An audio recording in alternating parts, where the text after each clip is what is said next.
Welcome to episode 5 of the Texas Irish Twins Diaries. In today's episode, we talk about moving. While some kids grow up in one house their entire lives, others grow up with boxes always waiting to be packed again. That was us. We talk about feeling like life was always in motion. We talk about challenges and constantly starting over. But we also reflect on how it taught us adaptability, perspective, and resilience. Hey everybody, welcome back to the Texas Irish Twins Diaries. We are so happy that you are here and still interested and tuned in. Today's episode we are talking about the moving years, and we are on episode 5. So Dina and I, after our mom remarried, we moved around a lot. And so that's what today's episode is going to be about.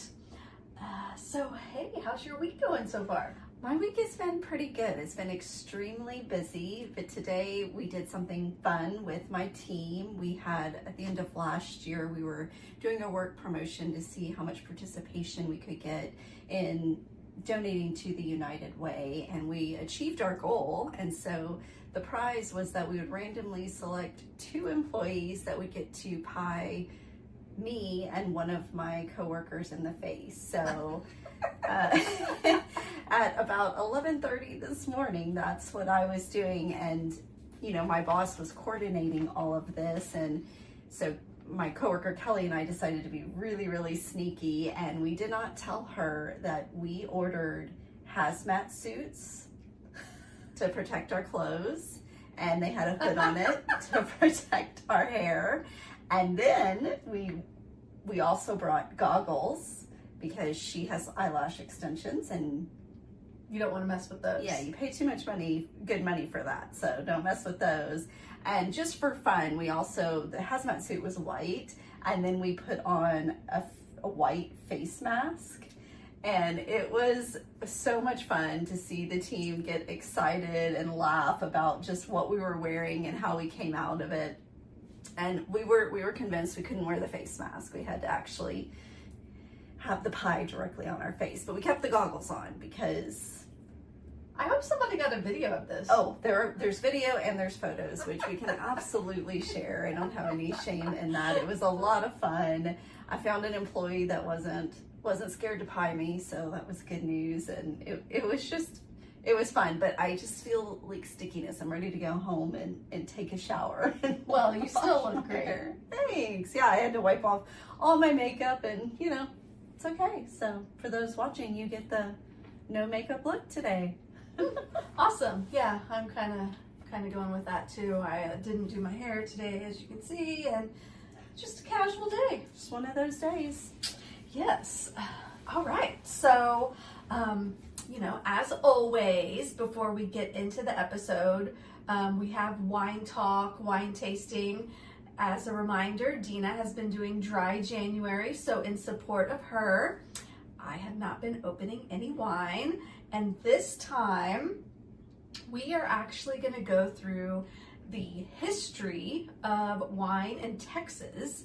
And so I'm really excited because I learned a lot of fun facts. I'm interested to hear this because I have not seen or heard it either. So yes. I will be getting it firsthand, just like the listeners. Okay, so I will be reading off of this a little bit. So just up front here is, while California often steals the spotlight, Texas actually has the oldest wine history in the U.S., dating back more than 100 years before vines were ever planted in Napa or Virginia. Does that surprise you? That surprises me, but it also kind of makes sense. Because Texas was established before California. Now Virginia, I'm not so sure about. Yeah, interesting.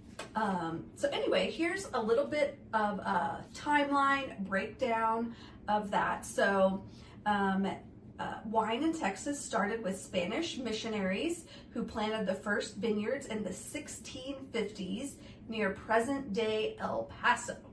Oh, wow. Yeah. And so for nearly 2 centuries, West Texas was the hub of viticulture. to traders and settlements across the Southwest. Very interesting. Yeah, yeah. So that's how it got started. And then as we move into the late 1800s, there was a gentleman by the name of Thomas Munson, and he was a viticulturist based in Denison, Texas. And he realized that native Texas rootstocks were naturally resistant to the pest, which was phylloxera. I'm sure I pronounced that wrong. And so he shipped thousands of Texas vine cuttings to France, where they were grafted onto European vines, and this literally saved the French wine industry. And Munson became one of only 2 Americans to receive the French Legion of Honor. So I definitely recognize his name, but I did not really realize his attachment to that history. That's very significant. I'm surprised there hasn't been like a wine blend named after him. Ooh, that's a good idea. Yeah. All Or right. maybe there is, and we just don't know. Well, that could be too. All right. So moving into the Prohibition and the Dark Ages. So the 1920s almost killed Texas wine entirely.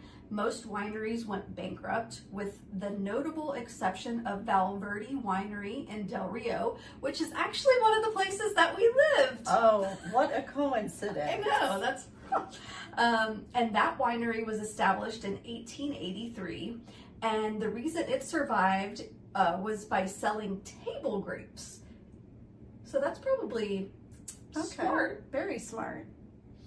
Okay, and then let's see, and then then the modern revival, which would be the 1970s to present, which is kind of more what we would probably be familiar with, because we graduated early 2000s, and so growing up near Fredericksburg, that area, there were a handful of wineries. It was all peach orchards, Yes. basically.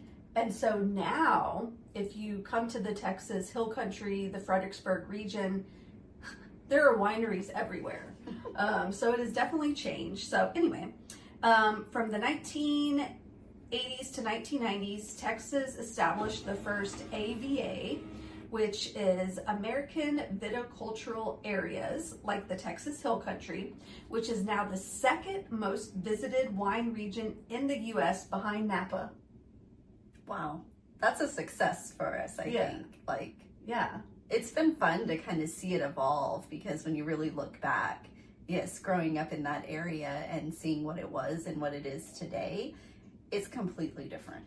Yeah, and I don't know if there's any Californians watching this, but I had the opportunity one time for work. We went out to Sonoma, and I tasted some wines out there, and I was like, oh my gosh, I feel like our Texas wines are better, but I have also not been to Napa, so. I would love to go to Napa, and I think we could take our podcast there. Maybe that would be a fun one to record. I would love to go to Napa, and I think it just really, I think part of our passion is just for our love of Texas and Texas wine, and wanting to support that, because there are some really wonderful wines out of California that we've tried, and Camus is a popular cab one. Austin Hope is one of our favorites out of that area. There's some great Pinot Noirs out of Oregon, and there's just such a variety out there. Yeah.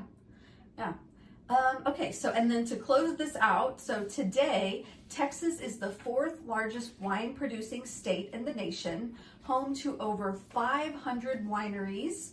And the main varietals include Tempranillo and Viognier that thrive in the heat. Yes. So something interesting, since you mentioned the heat, that I learned, because I'm a huge Pinot Noir fan. I love that grape. It just fits with my palate.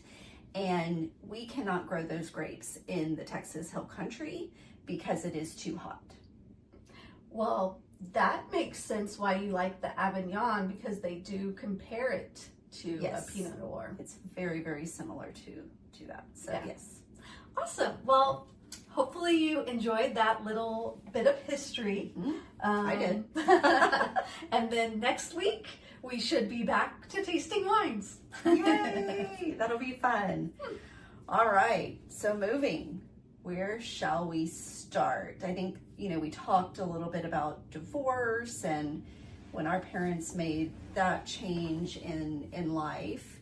Obviously it impacted us, and I think, a short period of time later, our mom actually met someone that she started dating, and it was somebody that I think she had known for some time, that was around the dairy and the family, and they ended up getting married, and his name's Steven, and we were very, very fortunate. We had probably this best stepfather that we could have ever asked for. He truly had such a positive impact, I think, on both of our lives. And we'll probably talk more about him a little bit later on, but I know I gave him such a hard time growing up. So he deserves the title of, a great stepdad. Yes, and so he would be the reason why we moved so much. And so I think, there's kids who grow up in the same house their entire lives. And then there's kids like us who moved around quite a bit. But I think you'll be surprised about the reason, because most of the time when you think about moving around, you might associate it with a military background, which is not the case. Yes, not the case. So, kind of going beyond living on a dairy, living on a farm, his job was agriculture, and he was a Texas extension agent, and so, supported 4-H and stock shows, livestock, yes, planting, all sorts of things. And so yeah, that was the reason we moved around so much. I guess we could go through the timeline. Yes, let's start with the timeline. So obviously they got married, we're guessing around 91, we think. And I think I was in first grade when we made our first move from Comfort, because originally we were in Comfort, and then we quickly made a move when he got his first job. But we made a move first to Bernie. To Bernie, yes. And that was not far from Comfort. Yeah, it wasn't a significant change, and that's actually where our stepfather was from. And so it wasn't a huge impact, but we were only there for 6 months. Yeah, it wasn't very long, but so that was the first taste of moving, and I can vividly remember starting a new school, and which was much larger than what we were used to in Comfort, because Bernie was a little bit larger size, if I remember correctly. Yes, and Mom and Steven were actually on their honeymoon, and so I think it was Teresa who took me to school, and I was so scared, I cried. So yeah, my experience must have been so traumatic I forgot, because I don't remember the first day, but I do remember, I think one of the biggest memories I have from that school was the gym, for whatever reason. And because I guess, recess and, gosh, what is that class called? That PE? PE, yes. I'm telling you, my brain is very slow today. It's been a week. And so I think those were my favorite classes, so that's probably why I remember. And I do remember adjusting fairly easy on that one, but I think I ended up having friends that used to be at Comfort that also were there for whatever reason, or at least one. I don't remember anybody from Bernie. I couldn't tell you today who they were, but that was very, very short-lived. I remember the house that we lived in was off of one of the main roads going through Bernie, and it was set back a little bit off the road. And if you drive through that area today, it is just different storefronts now. I don't even know if that house still exists. Yeah. So then, gosh, we pack up and we move to Del Rio. To Del Rio, Texas. And right across, that's on the border of Texas and Mexico. 3 minutes, you're in Acuna, which I think maybe that was my favorite part about Del Rio, because we would go across. It was actually safe back then. Today, I probably would not do that. Definitely not. So yeah. So I do remember pretty vividly my first day in Del Rio. This was probably my least favorite place that we lived. Culture shock. It was a culture shock because it was very different living on the border. And it was something that we had not been exposed to growing up. I feel very, like, the whole time we were growing up, we were pretty sheltered. But in this aspect, we were very sheltered. We lived a completely different lifestyle. Mm-hmm. And we were now moving from living in a country, and we were living in the city of Del Rio. And I remember the very first day, Mom walking me to class, and I remember just squeezing her hand so hard. And when we got to the door, I just latched onto her and started crying because I was so terrified to go to this new school so far away from everything that we knew. It was just, gosh, it was terrifying at that age. Yeah, and then being the minority as well. I think that it was a good thing for us to experience a different culture. It was such a good thing. I really, when I look back, that's how I see it as well. Like, it was just such a positive experience because it taught me a lot about just life, the people you're going to meet, the interactions you're going to have, the ability to accept others and be accepted. Because I think in that moment, it wasn't about accepting people, it was about learning how to fit into their culture and be accepted and, value the same things that were important to them. Yeah, and I think that one could have also been a hard move just because, like, the first time being, like, hours away from family that you spent every day with pretty much, previously. Some things I liked about Del Rio was, like, I started on the shooting team. Yes. And that was really cool. I think I was the only girl on the shooting team, but that was like really fun. And I don't know if we had, after moving from there, I don't know if there was any other 4-H organization that offered that. I don't think so, but do you remember when I dropped the sheep shears on your leg? Oh, yes, I still have a scar in my ankle from that. I don't know what I was doing with these shears, but they're basically big scissors that were used to cut the wool of sheep, and I dropped them, and Becky got a pretty significant gash in her leg from that. I felt terrible about that. Yes, I do remember that. Yes. I do remember, though, also from Del Rio, one of the things that I found a passion in there was running.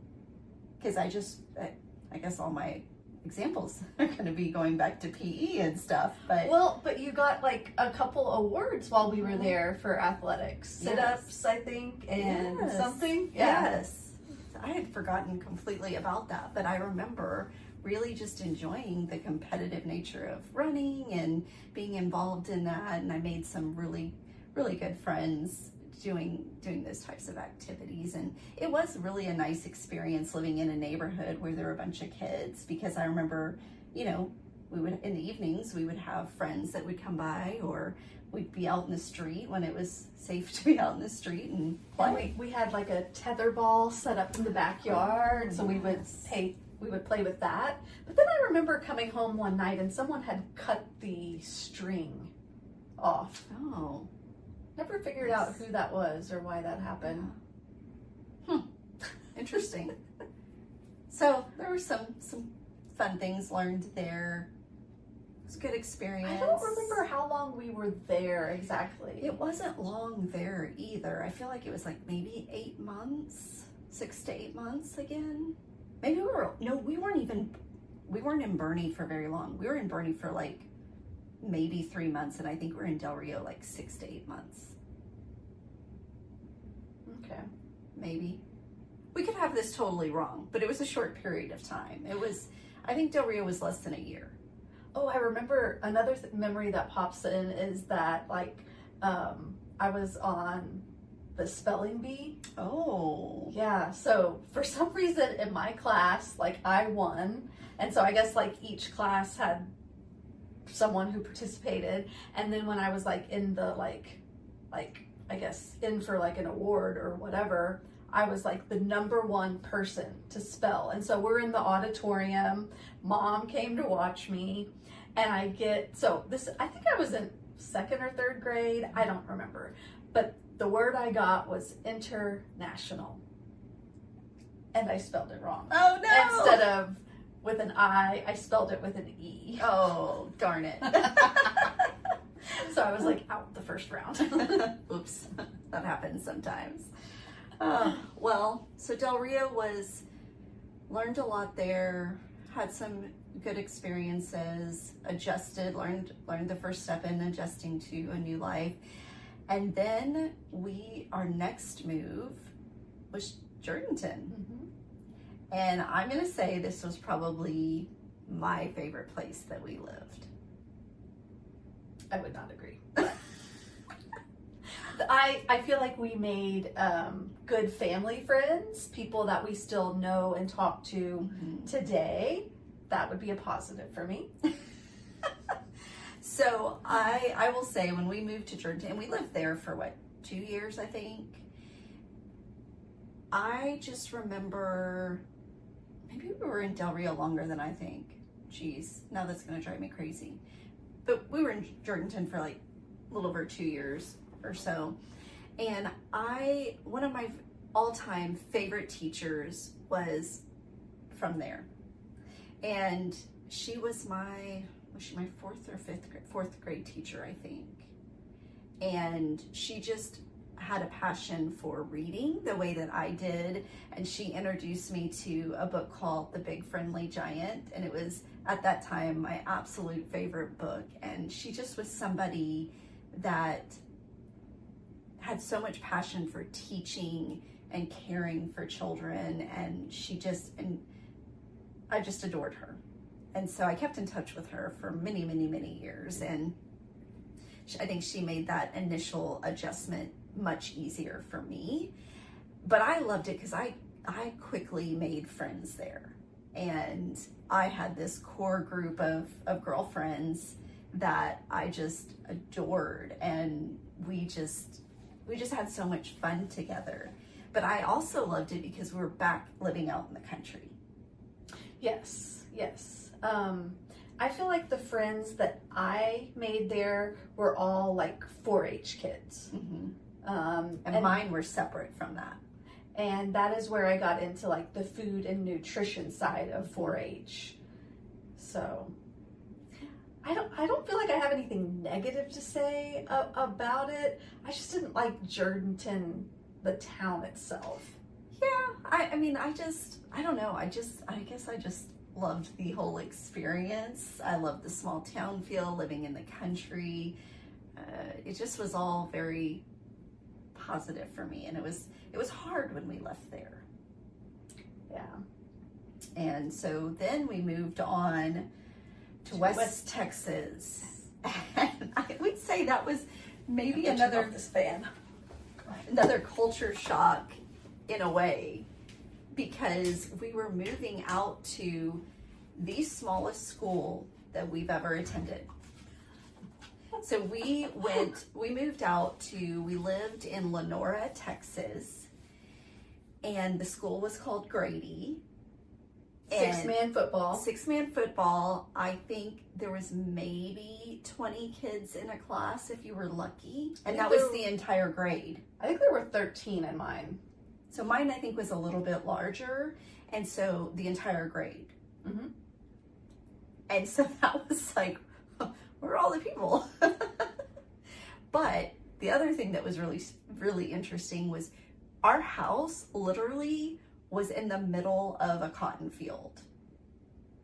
And the closest person, well, there was a house across the street, but there wasn't always somebody living there. But most places were at least a mile or two down the road, like, and the dust storms. I will never forget when the wind gets blowing in West Texas. If you've never experienced a dust storm, it gets so bad that you can't even see in front of you.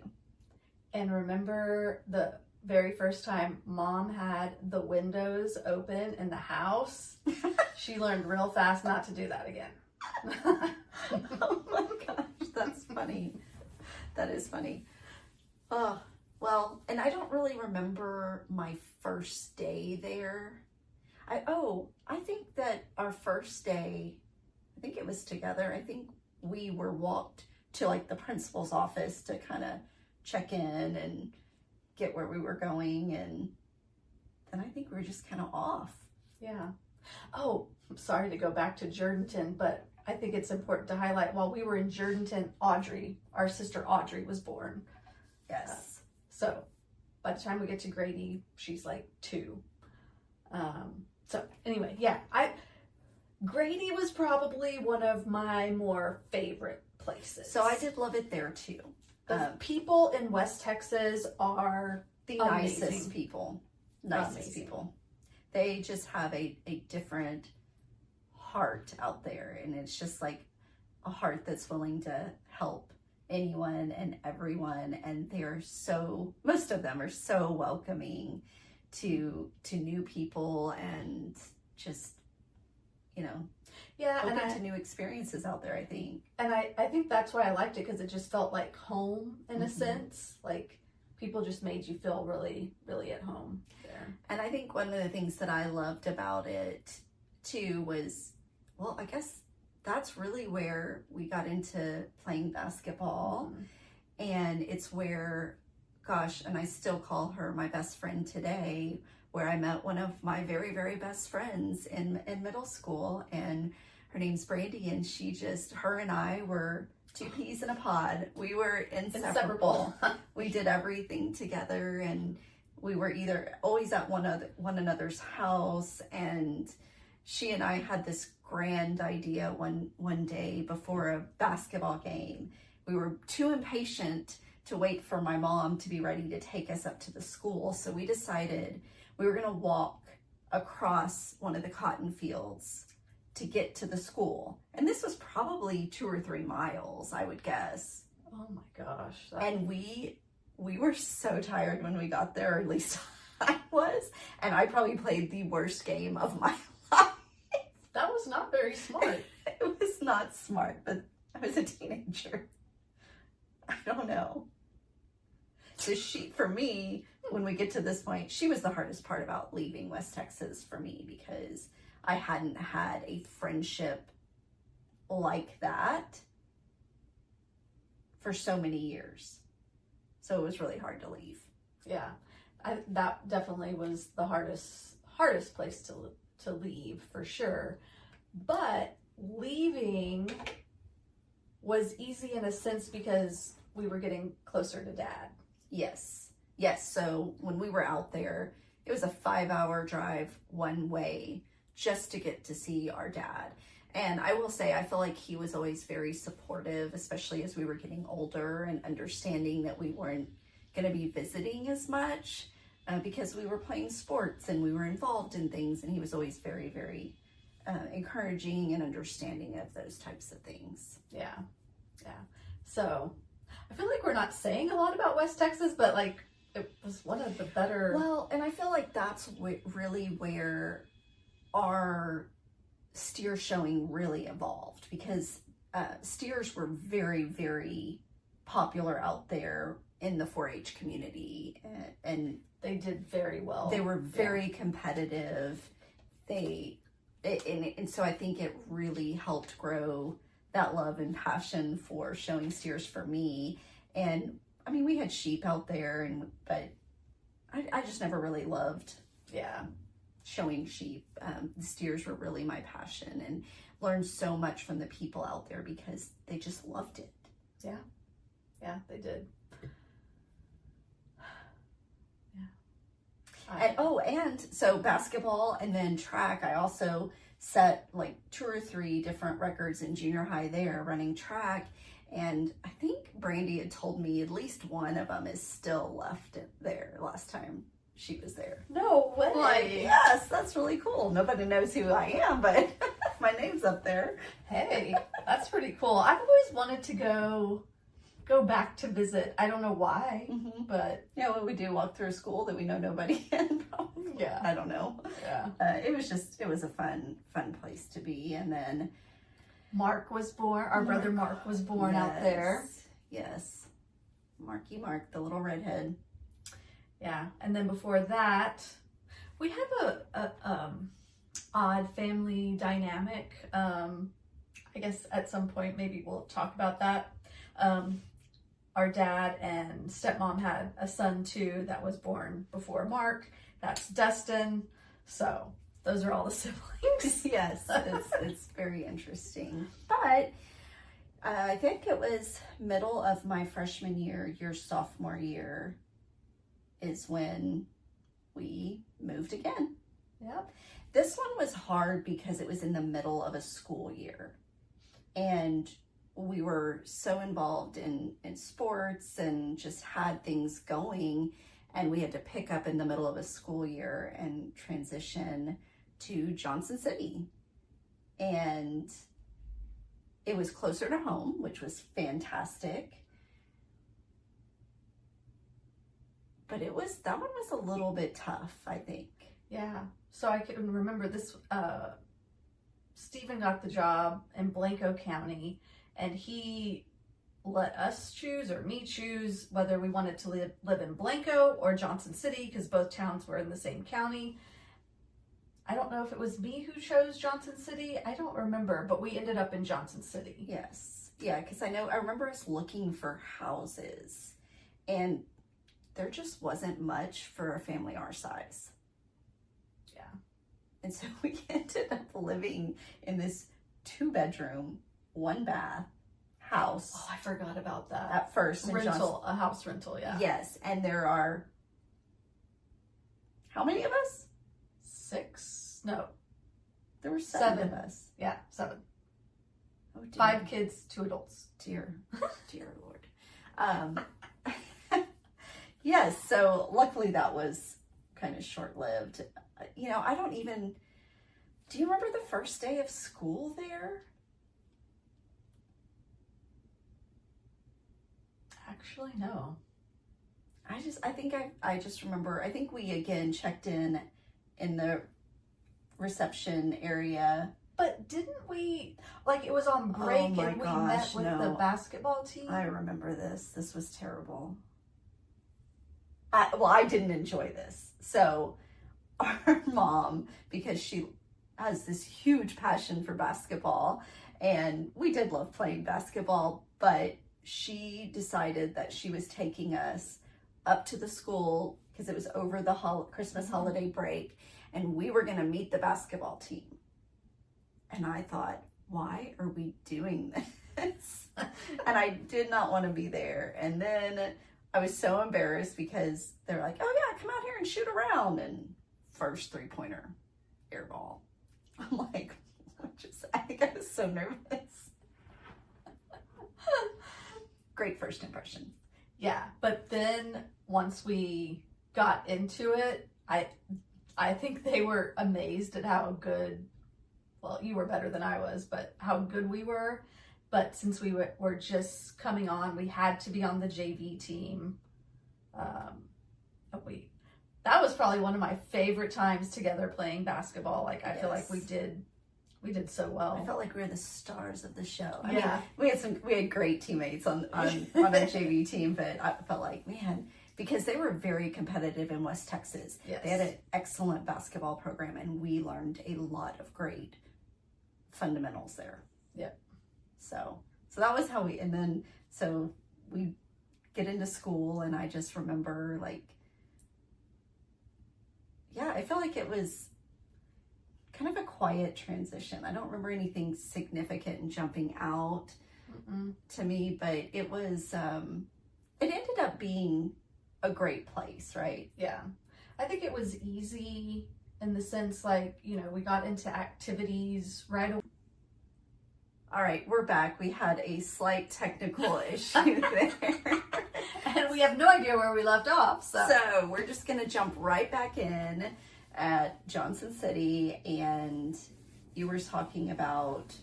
Like, I don't feel like I was like in a set group per se. I feel like I just kind of hung out with everybody, really. Yeah. I ended up, I guess I was more cliquey. So, I mean, I think right off the bat, like, Lisa was always one of my closest friends. And it was kind of hard, I will say, in high school, trying to integrate with a lot of the established friendships. And a lot of the people there had been there since they were kindergarten, elementary age. And so it was a little bit more challenging to kind of figure out how do you fit into their dynamics. And so, yeah, I think a little bit of a friend to everybody approach, but you know, I always gravitated to having a core friend group. And I think at this point we've moved so many times that our adaptability has, you know, improved. And yeah, overall, like, Johnson City was good. I don't know that I would ever want to live there again, but... Well, I know, I remember I was ready to leave, but I think that was primarily driven by some of the experiences that happened in my senior year and you were gone. When you left, it was kind of like, I wanted to be where you were at, I think. So I was ready to be on my own and be very independent. And so, yeah, I was ready to leave, and I've never really looked back or wanted to go back. I mean, there are some great people there, and the town has really changed a lot, and I think in a very positive way. Lots of growth there. I don't know if I'd ever live there again, but yeah, I think it'd be hard to go back to a small town like that, but yeah, but it's beautiful there, I think. Yeah. So those are all the places we have lived. Yes. So I think, well, I guess before graduating high school, we'll put it that way. Yes. I think that's kind of how we grew up, was moving around, and I think we did really good with adapting and kind of learning. I think that's really helpful. I think one of the things that I've always kind of learned in life is that change can be really good. I even see that, in the work environment, change can be scary, but it can come with so many other benefits as well. Yeah, and being able to adapt to that, helps to make you more resilient, helps you to, I like some of the rewards of moving, like, there's negative, but there's also like positive things. Like, I feel like I'm more on the shy or introverted side, but I'm also good at small talk and listening. And I think having to like constantly like learn new personalities just kind of, keeps you on your toes a little bit in that sense. So I would agree with that. And I think, going back to the work environment, especially if you're in management, leadership roles, you have to learn to coach and talk with people in a way that is effective and works for them. And so I think that has certainly helped me in my career as well. Yeah. All right, let's see. What other things? What other lessons? Lessons learned. Change is survivable. It's good. Yes.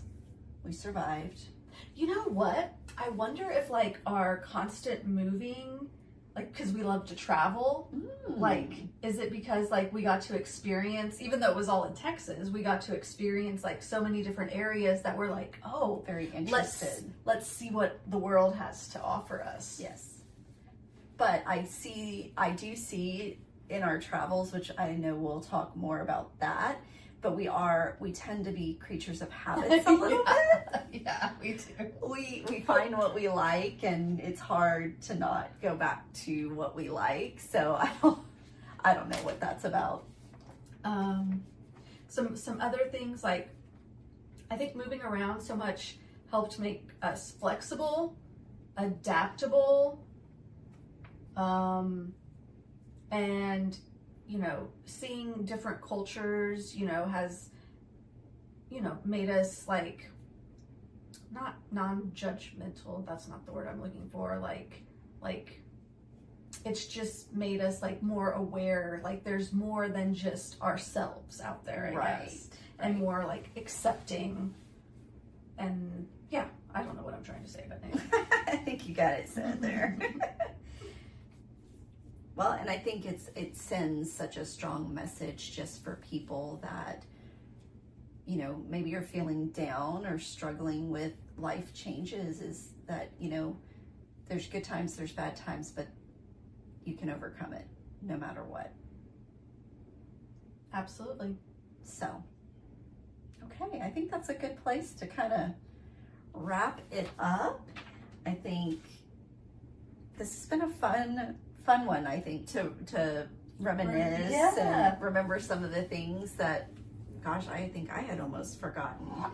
So, yeah. What about our questions for each other? Gosh, question. Okay, so my question is related to this topic of moving around. Where do you consider home? Like where you grew up? I think it's really pretty easy for me to say comfort. Yeah. Anytime we go back to visit, I feel grounded there. I feel at home. It's where some of my best memories live. And I think our roots are tied there. Definitely. So yeah, definitely comfort. Good one. Yeah. All right. My question is not related to this episode. Okay. So we have some bad weather expected this weekend. Ooh, yes. We're expected sleet and rain and all of that. Or if you're not in Texas, we freak out every time it happens. It's not going to be pretty. Okay. I don't think it will be a repeat of Snowmageddon. Yes, I don't think so either. But we may get snow. May. I don't know. I think we're a little too south. But anyway, We'll see. What do you have in store for yourself and Randy this weekend? This is a great question, and I love it because I'm a planner, and I'm already thinking about the things I'm going to do when I'm warm and cozy in my house, because I don't like the cold. So once it hits, I'm not leaving my house. I'm not going outside, nothing, unless my dogs need to go out. That's it. So Randy and I are very different. He has to kind of be on the go. And so he's already said, what am I going to do? I said, well, you need to make sure until we are stuck in this house that you are outside all the time. And he looked at me like, what? I'm like, I don't want to hear it. Just go outside. But anyways, back to the question. So for me, I love to puzzle. Yes. So I have several puzzles on standby that I will probably roll through very quickly. And I had talked about earlier this week with Randy, I have some like sewing projects I need to finish. Last weekend I started cleaning out my closet, so I need to kind of finish that. Just like a bunch of like little things. We are going to Ireland in April, and so I want to start planning for that trip because we'll be doing a lot of driving and try to fit in as many of the sites as we can. So those are probably the key things that we'll probably watch football on Sunday. I'm sure there's football on. Should be. I think next week is when we don't have football. Yeah. So yes, there is football. So we'll have football. I haven't really said what we're going to do together because we'll probably just cook and hang out together, but nothing like You're probably going to drink wine. I might have a glass of wine or two. That could potentially happen. But the last thing I'll say too is, and things get a little wild around here when weather is predicted like this, and people like rush to the grocery stores and they buy everything out. Well, I told Randy, I said, do you want me to go ahead and place an extra order and I'll pick it up or whatever? Oh no, don't worry about it. I'll go Friday morning. So I am curious, and you'll have to remember to ask me about this next week. Oh, I have a story too. I am curious. He says, well, I'm going super early. It's going to be fine. I'm like, it's not about the people. It's about what's on the shelves that I'm worried about. So, to, add to that, yesterday, because my husband's going out of town. He's going to New Orleans for a guy's trip. So it's just me and Carson here. And I'm like, okay, I need to get a curbside. I'm going to pick it up Friday morning after I drop him off at school. So I look yesterday. There's no availability for a curbside yesterday. This was Thursday. And the first thing on Friday was at 5 p.m. Nope. Then I looked later that night and there was nothing until Saturday morning.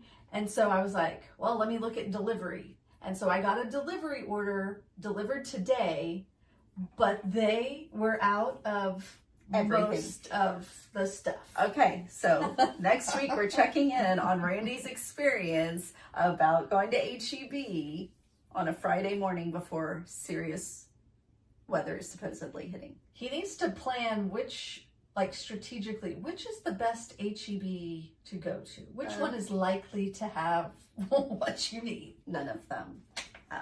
But we'll see how that goes. More to come on that. But thank you so much for joining us. This has been a fun conversation. We hope you enjoyed it and had some good fun takeaways. Yep. Till next time. Oops.